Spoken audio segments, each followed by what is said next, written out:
آج میرے لیے ایک خوشی کا مقام ہے کہ جس وطن پاکستان کے لیے میرے اور آپ کے بزرگوں نے جانیں قربان کی، اس وطن کو توڑنے والے سازشیں، اس وطن کو بدنام کرنے والی سازشوں کو ہم نے یونائٹڈ نیشن اقوام متحدہ کے دفتر سے اکھاڑ پھینکا ہے۔ آج سے تقریباً 1 سال پہلے ہم جنیوا میں کشمیر کی آواز بلند کرنے کے لیے ایک پروٹیسٹ ارینج کیا تھا۔ اسی بیچ میں میں نے اور میرے ساتھی نے پاکستان کے اگینسٹ کیمپ دیکھے جو انڈیا اور اسرائیل کی طرف سے سپورٹ کیے جاتے تھے۔ بڑے کینپیز لگائے جاتے تھے بلوچستان کو توڑنے کے لیے، انڈیا کی طرف سے سندھ کی آزادی کی، اور پاکستان میں کرسچنز پہ ظلم ہوتا تھا۔ یہ ساری چیزیں پراپوگنڈا کیا جاتا تھا پوری دنیا کے سامنے۔ یہاں پہ میں یہ بتا دوں کہ اقوام متحدہ کے جو دفاتر ہیں پوری دنیا میں، وہاں پر انڈیا اربوں ڈالر سالانہ خرچ کر کے پاکستان کے خلاف کمپین لانچ پراپوگنڈا کرتی تھی، کیونکہ یونائٹڈ نیشن میں ڈیسیجن میکرز لوگ آتے ہیں، پریزیڈنٹ آتے ہیں، پرائم منسٹرز آتے ہیں، وزراء خارجہ آتے ہیں، اور آرگنائزیشنز کے چیف آتے ہیں، اور بڑے بزنس مین آتے ہیں۔ تو پورا سال یونائٹڈ نیشنز کے تمام دفاتر میں یہ میٹنگ جاری رہتی ہیں۔ تو بڑا دکھ ہوا کہ ہمیں پہلے تو ہم نے فوری طور پر اس کے خلاف ایک ویڈیو بنائی جو عام پاکستانیوں کو ہم نے ایڈریس کیا تھا۔ اللہ کا شکر ہے کہ وہ تمام پاکستانیوں نے اس کو شیئر کیا۔ اس کے بعد ہمیں ہزاروں کی تعداد میں پاکستانی یوتھ کا، پاکستانی نوجوانوں کا اور محب وطن پاکستانیوں کا پوری دنیا سے میسیجز آنے لگ گئے۔ ہر طرح کی سپورٹ انہوں نے شو کی اور انہوں نے ہمیں ہمارا حوصلہ بڑھایا۔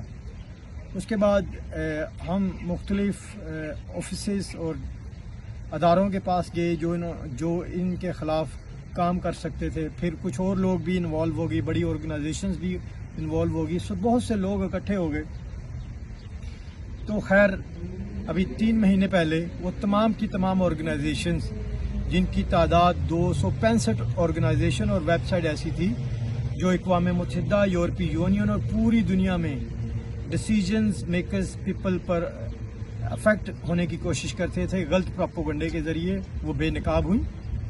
ان ویب سائٹوں کو بلیک لسٹ میں ڈالا گیا یورپی یونین کی طرف سے، یونائٹڈ نیشن کی طرف سے، اور پھر وہ تمام آرگنائزیشنز اقوام متحدہ کی بلیک لسٹ میں بھی شامل ہوگی۔ یہ بات بھی ظاہر ہوگی کہ ان تمام آرگنائزیشنز کو جن کو انڈیپینڈنٹ شو کیا جاتا تھا یا جن کو یہ شو کیا جاتا تھا کہ وہ پاکستان سے ہیں، وہ تمام کی تمام بلیک لسٹ ہوگی۔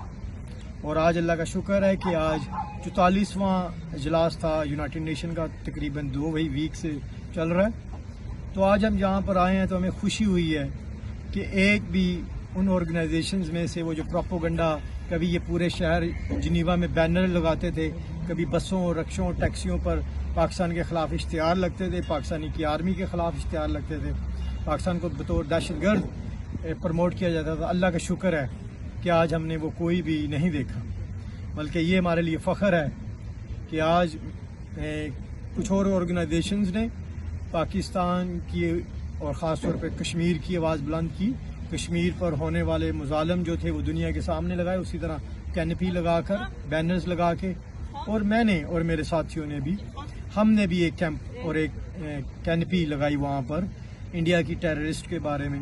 آج 15 تاریخ ہے شاید جولائی کی، اور آج ہم نے بھی انڈیا کے میں جو اقلیتوں پر ظلم ہو رہا ہے، اس وقت انڈیا میں 21 سے زیادہ آزادی کی تحریکیں چل رہی ہیں۔ ہم نے بھی اقوام متحدہ اور پوری دنیا کے لوگوں کو اسی طرح بتانے کی کوشش کی ہے کہ انڈیا میں اقلیتیں محفوظ نہیں ہیں۔ جب تک کشمیر کی آزادی کی بات نہیں کی جاتی، جب تک خالصتان کی آزادی کی بات نہیں کی جاتی، جب تک تبت کے لوگوں کے جو وہاں پہ رہنے والے ان کی آزادی کی بات نہیں کی جاتی، جب تک سری لنکا کے بارڈر، بنگلہ دیش کے بارڈر اور برما کے بارڈر پر انڈیا کی طرف سے جو بدماشی کی جا رہی ہے، یہ جو انڈین پرائم منسٹر ہے، اس کے لیے میرا میسیج ہے کہ آپ جیسے لوگوں کو میں اپنی جیب میں رکھتا ہوں، آپ لوگوں سے مجھے ڈرنے کی ضرورت نہیں، آپ کی ایجنسیوں سے مجھے ڈرنے کی ضرورت نہیں۔ انشاءاللہ جہاں بھی موقع ملا آپ کے خلاف اسی طرح آواز بلند کروں گا۔ آپ نے جو میرے خلاف یونائٹڈ نیشن میں کمپین جاری کی ہوئی ہے مجھے اس کا کوئی فرق نہیں پڑتا. آپ نے جو change.org پہ میرے خلاف کمپین دائر کی ہوئی ہے مجھے دہشت گرد کہلانے کی، میری جوتی کے برابر نہیں ہے. میں آپ کی آنکھوں میں آنکھیں ڈال کر آپ کا منہ نوچنے کی ہمت رکھتا ہوں. انشاءاللہ اپنے وطن عزیز کے لیے اسی طرح قربانی دیتے رہیں گے. ہمارا ساتھ دیں. شکریہ. جزاک اللہ. پاکستان زندہ باد.